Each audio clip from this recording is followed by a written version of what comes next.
Alright, y'all, what's going on? So, my name is Imani Williams. Some people know me as E. Some people just call me Imani. Some people just say Imani, whatever is easier to, I would say on the field and then outside of school as well. So, I'll be an incoming sophomore. My birthday is July 6, 2001. So, wish your girl happy birthday on the 19th. Okay, because I'm going to be 19. So my major is business and marketing, and my minor was graphic design. But going to Siena previous before, like in high school, I love art. I do the graphic design part of it. I do the drawing, the interior design, all of that type of stuff like that. I was really into that. I was really deep in that. But what ended up happening was Siena art classes is 3 hours long.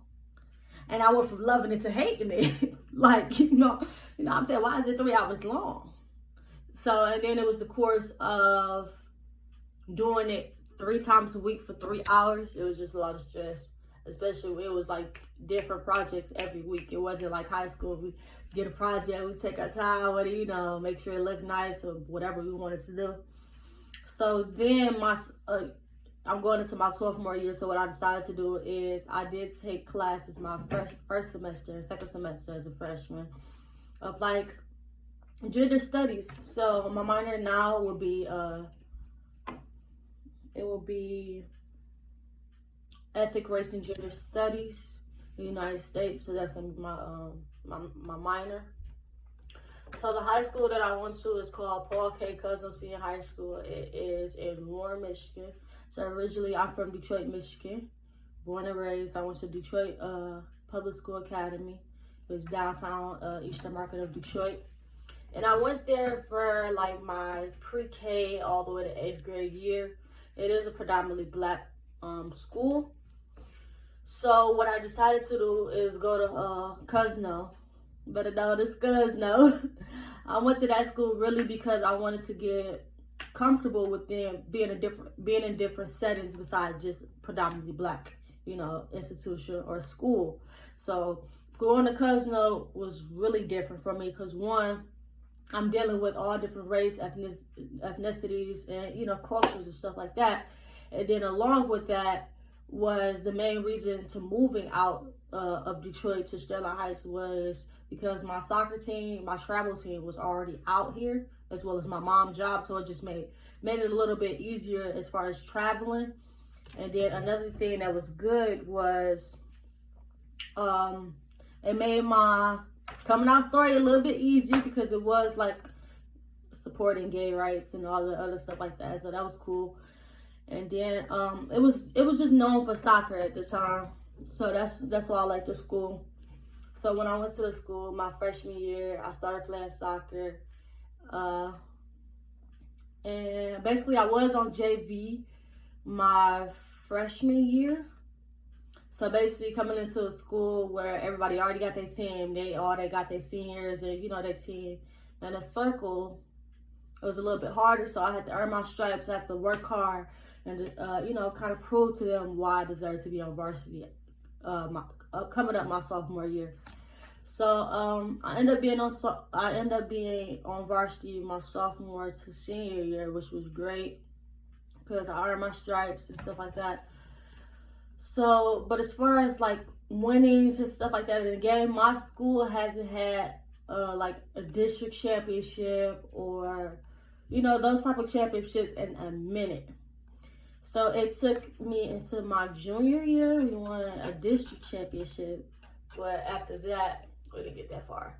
So yeah, so going to college, I was like, okay, I want to win. You know what I'm saying? I'm used to being on a team that was in a losing streak. I want to make a difference. I want to be on top for once. I want to make my school a little bit known, as a rival, as an enemy rather than, oh yeah, they gonna lose. We got this in the bag, you know what I'm saying? So, but I will say going to high school, I didn't think I was gonna play college soccer at all. I didn't. I was an athlete that did play 2 sports. I played basketball and soccer. So one thing that I was used to was jumping from basketball, out of basketball season straight to soccer, vice versa. Like literally had a week to train and had to jump right back to my next sport. So that was kind of hard. And like I said, I didn't think I was going to even play sports in college at all. I thought I was just going strictly for academics, because my freshman and sophomore year, what ended up happening was I was convinced that I was going to a branch in the military. I thought I was going to the Navy, the Marine Corps, or the Army. I knew, I was determined that I was gonna go to one of those two, right after college. So I got in a routine of the Navy recruiters and, you know, the Marines and everything like that coming to our school. We do like little activities with them. I was engaged in the work they was doing because that's what I thought I was going to do. So my junior year is when I really decided to get a college recruiter. I'm like, okay, so, and at this point, the recruiters stopped coming to my school. So I'm like, okay, I need another option. I need to do something else. So I took a chance, took a risk, and got a college recruiter.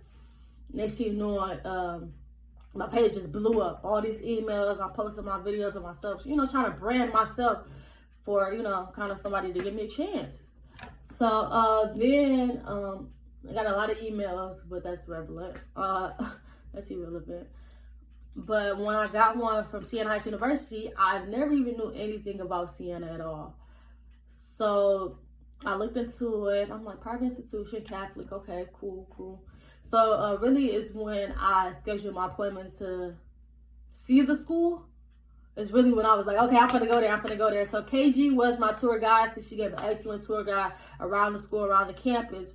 And then along with other staff members that wasn't a part of just soccer, what I was looking for is, you know, like a well-rounded school mixed with diversity and really just difference. And their size, classroom size is all that mattered, but really what drew me was the soccer team in general, because I liked that if it was different talents, as far as different positions, everybody had their own thing, and then everybody had their thing that they wanted to include as a whole as a team. So that's what really drew me to Siena, was just the culture. Like I really felt at home. Wasn't too far, wasn't too close to home. It was like kind of right in the middle for me, so that's what I liked. So one of the phrases that I do use a lot, whether it's on email, whether it's just like what I live by on a day-to-day basis, is passion, purpose, pride, and soccer. So passion is just really being passionate for the sport. So I did start playing soccer when I was 6 years old for this company called AYSO, American Youth Soccer Organization. And I was sitting on the couch one day, and I'm just looking at them run back and forth, and you know, I'm 6. I know what's going on, but I'm like, what's that? Like, so then I just went outside every day, started running around all over the place, and then my mom ended up putting me in a program. And the program, I wouldn't say it's really based off of competition. It was really more of getting my technical skills together and stuff like that. So I did that for a minute for when I was 6 to 16, and then at that point I couldn't do travel and I couldn't do high school at the same time, so that's when high school really started, around like 14, 16, around that time. So being passionate, really passionate for the sport, and you know, just willing to want to work hard and to win. Pride, I say passion, passion, purpose, pride, and soccer. So that's my passion part of it. My purpose was to really just stay in shape, because that was my goal, whether I went to the branch or whether I played a college sport, was to stay in shape. Fitness was really key to me. I went from lifting every day, you know, to working on what can I fix in my game, you know, as far as running more, eating healthier, and stuff like that. So my purpose was to also contribute to my team as much as I can on and off the field. Pride in knowing who I am and what I can do and what I know, my flaws and what I can fix in order to benefit my team. I gotta first know my weaknesses and, you know, my weaknesses and strengths to even be a part of a team, and then also be open to hearing other people's opinion, like, hey, you can do this better, or you can do this faster, or you're doing good with this. So just constructive criticism is really important. And soccer is just the last keyword that I use as a whole. I would say my favorite moment at Siena was really when we first walked in the locker room and all our gear is like laid out, and then my word was passion for our I forgot what it's called, but it's like a little block kind of. You put it on the top. Okay. But yeah, my word was passion, and I really like that because I'm like, okay, so I see it. First of all, he paid attention to he reading the email from beginning to end. I'm like, okay. So he see that, and I was just really passionate. So yeah. One thing, like one piece of advice that I will give, like the incoming freshmen, is be involved at Siena.